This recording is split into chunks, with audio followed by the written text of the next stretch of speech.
जय श्री कृष्ण। 21वां अध्याय वेणुगीत। ओम नमो भगवते वासुदेवाय। श्री सुखदेव जी कहते हैं, परीक्षित, शरद ऋतु के कारण वह वन बहुत ही सुंदर हो रहा था। जल निर्मल था और जलाशयों में खिले हुए कमलों की सुगंध से सुनकर वायु मंद मंद चल रही थी।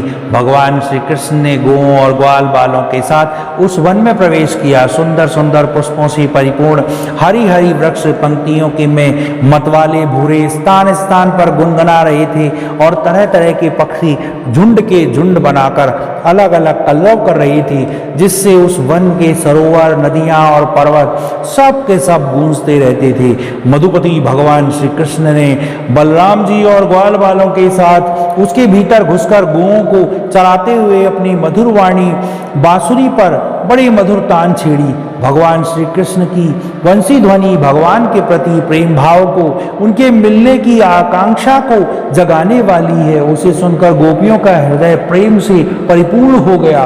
वे एकांत में अपनी सखियों से उसके रूप, गुण और वंशी ध्वनि की प्रभाव का वर्णन करने लगी।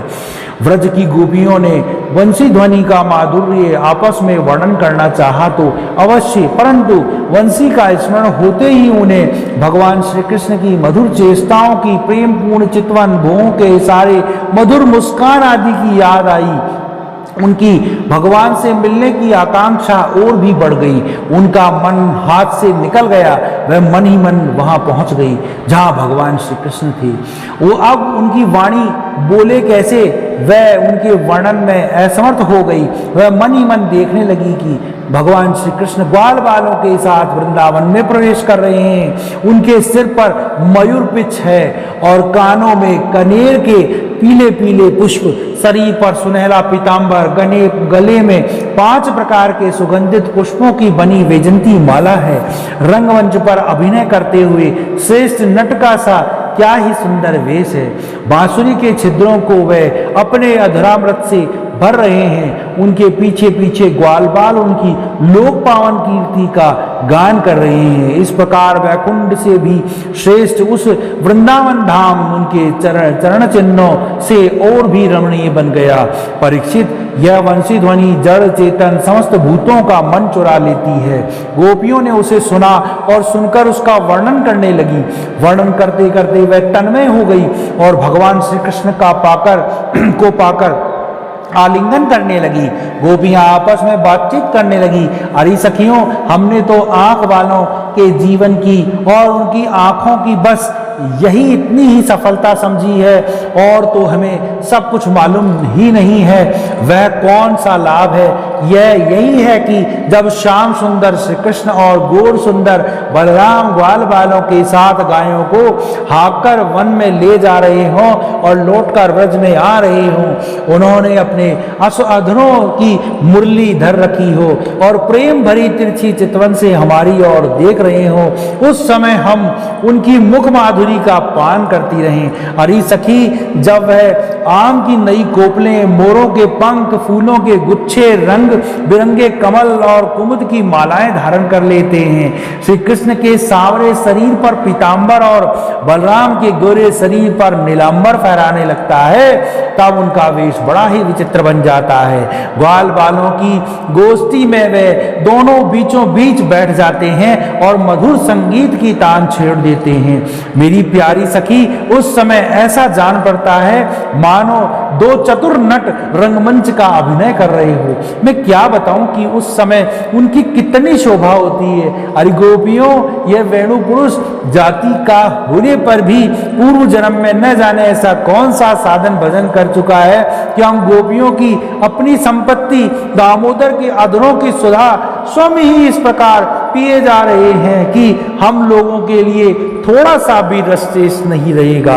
इस वेणु के को अपने रस से सींचने वाली हृदयनियां जब कमलों के मिस रोमांचित हो रही हैं और अपने वश में भगवत प्रेमी संतों को देखकर श्रेष्ठ पुरुषों के समान वृक्ष पर उनके साथ अपना संबंध जोड़कर आंखों से आनंदाश्रु बह रहे हैं। अरे सखी, यह वृंदावन वैकुंठ लोक तक पृथ्वी की कीर्ति का विस्तार कर रहा है, क्योंकि यशोदा नंदन श्री कृष्ण के चरण कमलों के चिन्हों से यह चिन्हित हो रहा है। सखी, जब श्री कृष्ण अपनी मुनिजन मोहित मुरली बजाते हैं, तब मोर मतवारे होकर उनकी ताड़ पर नाचने लगते हैं। यह देखकर पर्वत की चोटियों पर विचरने वाले सभी पशु पक्षी चुपचाप शांत होकर बड़े खड़े के खड़े रह जाते हैं। अरे सखी, जब प्राण वल्लभ श्री कृष्ण विचित्र वेश धारण करके बांसुरी बजाते हैं, तब मूढ़ बुद्धि वाले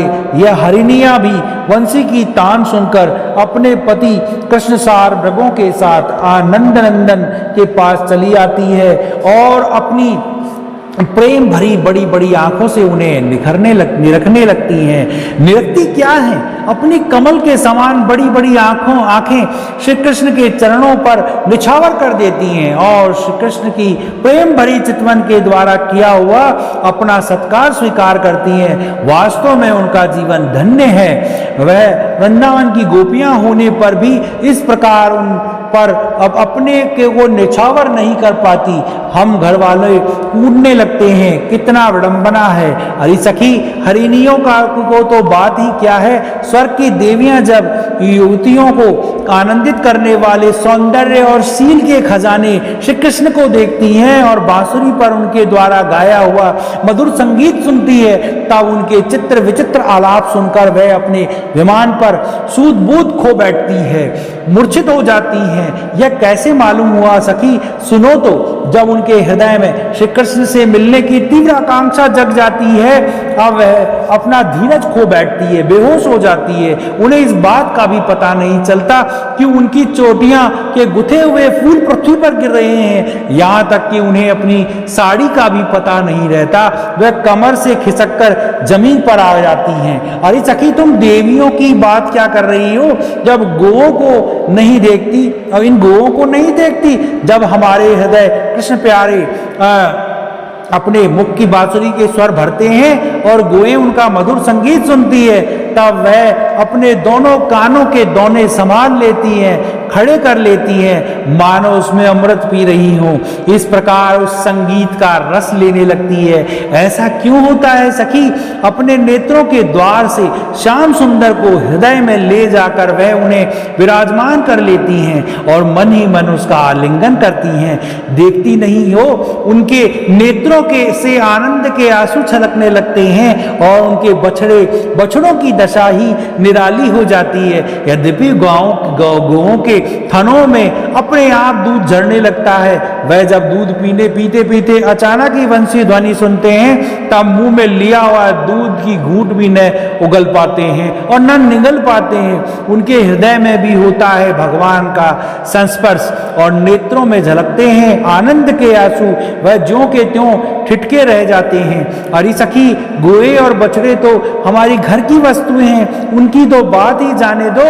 वृंदावन के पक्षियों को तुम नहीं देखती हो, उन्हें द पक्षी क्या कहना ही भूल है। सच पूछो तो उनमें भी अधिकांश बड़े बड़े ऋषि मुनि हैं। वह वृंदावन के सुंदर सुंदर वृक्षों की नई और मनोहर कोपलों वाली डालियों पर चुपचाप बैठ जाते हैं और आंखें बंद कर लेते हैं। निर्विवेश नयनों से भगवान श्री कृष्ण के रूप माधुरी तथा प्यार भरी चितवन देख देख कर निहाल होते हैं तथा कानों में अनन्य सब प्रकार के शब्दों को छोड़कर केवल उन्हीं पर को मोहिनी वाणी और वंशी को त्रिभुवन मोहन संगीत सुनते रहते हैं। मेरी प्यारी सखी, उनका जीवन कितना धन्य है। अरे सखी, देवता गौ और पक्षियों की तो बात ही क्यों करती हो? वह तो चेतन है, उन जड़ नदियों को नहीं देखती। इसमें जो भंवर दिख रहे हैं, उनमें इनके हृदय के श्याम सुंदर से मिलने वाली तीव्र आकांक्षा का पता चलता है। उनके वेग से ही उनका प्रवाह रुक जाता है। उन्होंने ही प्रेम स्वरूप भगवान श्री कृष्ण की वंशी ध्वनि सुन ली जो है। देखो देखो, वह अपनी तरंगों के हाथों से उनके चरण पकड़कर कमल के फूलों का उपहार चढ़ा रही है और उनका आलिंगन कर रही है, मानो उनके चरणों पर अपना हृदय ही निछावर कर रही हैं। अरे सखी, ये नदियां तो हमारी पृथ्वी की और हमारे वृंदावन की वस्तुएं हैं, तनिक उन बादलों को भी देखो। जब वह देखते हैं कि ब्रजराज कुमार श्री कृष्ण और बलराम जी बाल बालों के साथ धूप में गुए चरा रहे हैं और उनके साथ साथ बांसुरी भी बजा रहे हैं, तब उनके हृदय में प्रेम उमड़ जाता है। वह उनके ऊपर मंडराने लगते हैं और वह श्याम धन अपने सखा श्याम घनश्याम के ऊपर अपने शरीर को ही छाता बनाकर तान देते हैं। इतना ही क्यों नहीं देखती, वह जब उन पर नन्ही नन्ही फुइयों की वर्षा करने लगते हैं तब ऐसा जान पड़ता है कि वह उन पर सुंदर सुंदर श्वेत कुसुम चढ़ा रहे हैं। नहीं सकी उनके बाल ने वह अपना जीवन ही निछावर कर रहे हैं। अरे भटू, हम तो वृंदावन की इन बिल्लियों को ही धन्य और कृतकृत्य समझ मानती हैं। ऐसा क्यों सकी? इसलिए कि इनके हृदय में बड़ा प्रेम है। जब वह हमारे कृष्ण प्यारे को देखती हैं तब इनके हृदय में उनके मिलने की तीव्र आकांक्षा जाग उठती है। उनके हृदय में भी प्रेम की व्याधि लग जाती है। उस समय वह क्या उपाय करती हैं यह भी सुन लो। हमारे प्रियतम की प्रेयसी गोपियां अपने वक्षस्थलों पर जो केसर लगाती हैं वह श्याम सुंदर के चरणों पर लगी होती है और वह वृंदावन के घास पात पर चलते चलते हैं और उनमें भी लग जाती है। वह सौभाग्यवती बेलनियां उन्हें उन तिनकों पर से छुनकर अपने स्तनों और मुख पर मल लेती हैं और इस प्रकार अपने हृदय की प्रेम पीड़ा शांत करती हैं। अरे गोपियों, यह गिरिराज गोवर्धन तो भगवान के भक्तों में बहुत ही श्रेष्ठ है, धन्य है इसके भाग्य। देखो, देखती नहीं हो हमारे प्राण वल्लभ श्री कृष्ण और नयनाभिराम बलराम के चरण कमलों का स्पर्श प्राप्त करके ये कितना आनंदित हो रहा है। इसके भाग्य की सराहना कौन करे? यह तो उन दोनों का ग्वाल बालों और गौओं का बड़ा ही सत्कार करता है। स्नान पान के लिए झरनों का जल देता है, गौओं के लिए सुंदर सुंदर हरी भरी घास देता है, विश्राम करने के लिए कंदराएं और खाने के लिए कंदमूल फल देता है। वास्तव में धन्य है। अरे सखी, इन सांवरे गोरे किशोरों की तो गति ही निराली है। जब वह सिर पर नौना यानी धोते समय गाय के पैर बांधने की रस्सी लपेटकर और कंधों पर फंदा यानी भागने वाली गायों को पकड़ने की रस्सी रखकर गायों को एक वन से दूसरे वन में हाँक कर ले जाते हैं। साथ ही ग्वाल बाल भी होते हैं और मधुर मधुर संगीत पाते हुए बांसुरी की तान छेड़ते हैं। उस समय मनुष्यों की तो बात ही क्या, उन शरीरधारियों में भी चलने वाला चेतन पशु पक्षी और जड़ नदी आदि स्थिर हो जाते हैं तथा अचल वृक्षों को भी रोमांच हो आता है। जादू भरी वंशी का और क्या चमत्कार सुनाऊं परीक्षित। वृंदावन हारिणी विहारिणी भगवान श्री कृष्ण की एक ऐसी एक नहीं अनेक लीलाएं हैं। गोपियां प्रतिदिन आपस में उनका वर्णन करती और तन्मय हो जाती। भगवान की लीलाएं उनके हृदय में स्फुरित होने लगती। 21वां अध्याय समाप्त। ओम नमो भगवते वासुदेवाय। भगवान श्री कृष्ण की जय।